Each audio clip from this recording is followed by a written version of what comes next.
Today, thousands of people from all over the world come to this ancient city of Ephesus. They come to view the spectacular relics, to buy t-shirts for their grandkids, and little images to the goddess Artemis, who was worshipped here 2,000 years ago. But 2,000 years ago, people came to Ephesus for a whole different reason. From every corner of the globe, people came because this was a world-class city. It's like our New York or Singapore, Paris or Beijing. It was the center of the cult worship to Artemis. Pilgrims came to this massive temple that was one of the 7 wonders of the world. And in this city, there was a group of followers of Jesus Christ. This church planted here thrived in the midst of this pagan environment.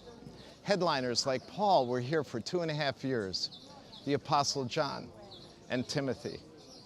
And interestingly enough, the letters that Jesus wrote to the churches of Asia Minor, the very first letter he wrote was a letter to this church in the city of Ephesus.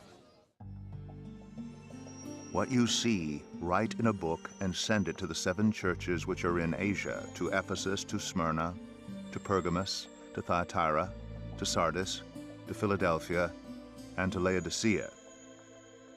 Then I turned to see the voice that spoke, and having turned, I saw 7 golden lampstands, and in the midst of the 7 lampstands, one like the Son of Man. To the angel of the church of Ephesus write, These things says he who holds the 7 stars in his right hand, who walks in the midst of the 7 golden lampstands. I know your works, your labor, your patience, and that you cannot bear those who are evil. And you have tested those who say they are apostles and are not, and have found them liars.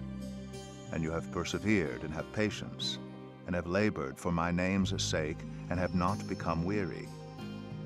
Nevertheless, I have this against you, that you have left your first love.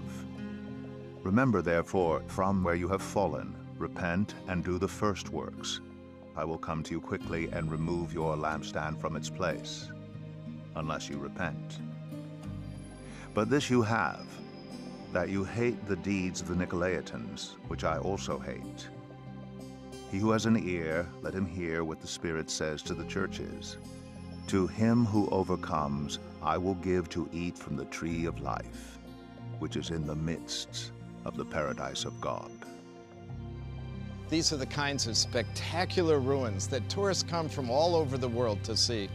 But for early Christians walking through this plaza, this was the library, one of the greatest libraries in the world, reminding them that they were in an intellectual center. As they would walk through these archways, they would see over the top the inscription to Caesar Augustus, who is God, and it would remind them of the worship of the emperors that created so much tension in their lives. Just over here is the town brothel right out in the public, which would again remind them of the seduction of the rampant sexual immorality in Ephesus. But through those arches is where the action really happened, the town market, the Agora. The Agora was the most important trade center in Ephesus. It was in the form of a large square, surrounded by columns, with 3 gates. I've entered through the gate from the Celsus Library. 3 sides of the Agora were surrounded by a portico that held the shops doing business in this commercial center. Ephesus was a port city, and goods from all over the known world were sold right here in this place. No city tells us what life was like for early Christians in the Roman Empire like the city of Ephesus. Ephesus was affluent. It sat on the edge of a major seaport. So trade from literally all over the known world parked its ships in the seaport and filled the city with goods that were much coveted by people who came from land routes. Trade routes on land ended up here in Ephesus. So Ephesus was a rich town, and it was very cosmopolitan. People from all over the world lived here, Jews and Gentiles and Persians, and most of the activity that was significant took place right here in the Agora, or the marketplace. The agora would have been filled with the fragrant aromas of spices from far and distant lands, with the beautiful colors of textiles that had been woven and brought here for sale.